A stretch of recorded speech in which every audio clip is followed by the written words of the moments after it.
You walk up to the counter, there are 3 sizes, and in about 4 seconds, you pick one, and you feel like you chose it. Small popcorn, $3. Large popcorn, $7. You glance between them. 7 feels like a lot for popcorn, so your hand drifts toward the small. Then your eyes catch the third one, sitting quietly in the middle. Medium, $6.50, and something in you shifts, because now the large doesn't look expensive. It looks like a deal. 50 extra cents over the medium, and you get so much more. Suddenly, the large is the smart choice. You buy it. You walk away a little pleased with yourself. Here is the strange part. That medium was never meant to be sold. Nobody at that counter expects you to buy the medium. It exists for one reason: to sit next to the large and make the large glow. It's a prop, a decoy, and the moment it appeared, it quietly reached into your decision and moved your hand. You think you compare things in absolute terms. You don't. Your brain almost never asks, is this worth it? It asks a much lazier question. Is this better than the thing next to it? And whoever controls the thing next to it controls you. So who is putting these decoys in front of you? And why does something so obvious work every single time, even now, when you know it's coming? Let me show you the cleanest proof anyone ever ran. Back in 2008, a behavioral economist named Dan Ariely was reading the subscription page for The Economist magazine, and he noticed something odd. There were 3 options: a web-only subscription for $59, a print-only subscription for $125, and print plus web, also $125. Read that again. Print alone costs the same as print and web together. Why would anyone ever pick print by itself when the same money buys print and the website too? Nobody would. The option made no sense at all. Ariely couldn't let it go, so he took those exact 3 prices to 100 students at MIT and asked them to choose. With all 3 options on the page, 84 of them picked the big bundle, print plus web. 16 picked web only, and that pointless middle option, print alone, not a single person chose it, 0. Which raises the obvious question: if nobody picks it, why is it there? So Ariely ran the test again. Same magazine, fresh students, but this time he deleted the useless one. 2 options now: web only for $59, print plus web for $125. Clean, fair. And the choice flipped completely. Now 68% took the cheap web only. Only 32% went for the bundle. By removing an option that no one had wanted, he lost more than half the people who used to buy the expensive plan. That silent, unwanted third option had been doing almost all of the selling. That is the decoy effect. And once you see it, you cannot unsee it. Here is the mechanism underneath it. That print-only option wasn't random. It was carefully worse than the bundle in every single way. Same price, less product. Economists have a name for that. They call it asymmetrically dominated. It gets beaten cleanly by one option, the bundle, while the other option, web only, is a fuzzier comparison. Cheaper,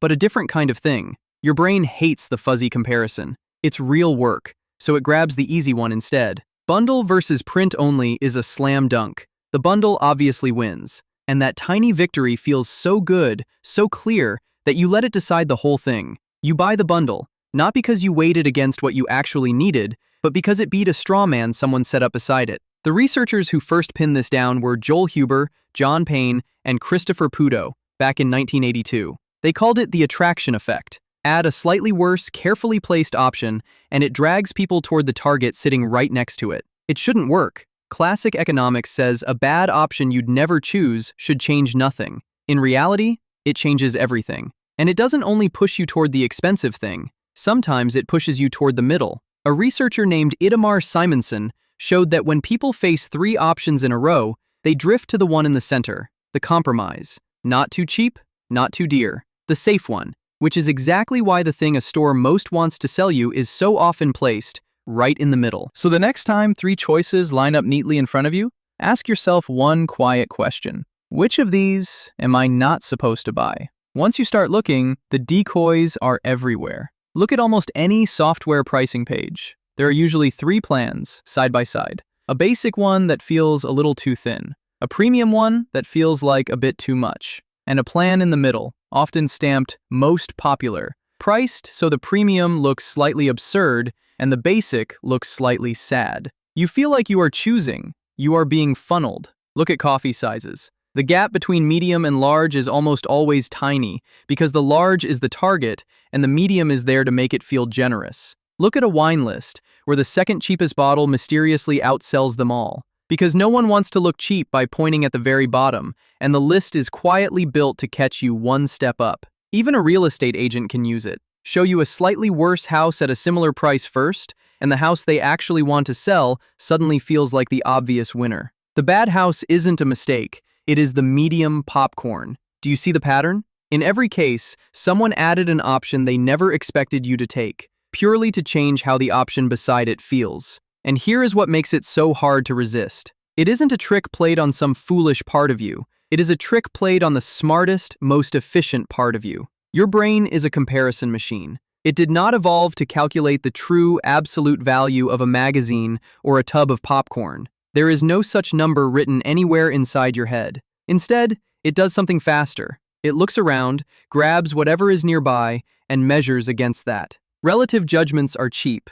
Absolute ones are almost impossible. So your mind takes the shortcut every time. And that shortcut is exactly the door the decoy walks through. Think about how strange that is. The same mental habit that lets you decide anything at all, quickly, without freezing in the aisle, is the very habit that hands a stranger the power to steer you. Efficiency and vulnerability turn out to be the same feature. So what do you actually do about it? You can't switch the comparison machine off. It's running right now on these very words. But you can do one small, powerful thing. You can notice the third option, the one that seems a little pointless, a little too obviously bad. That option is not there for you to buy. It is there to bend you.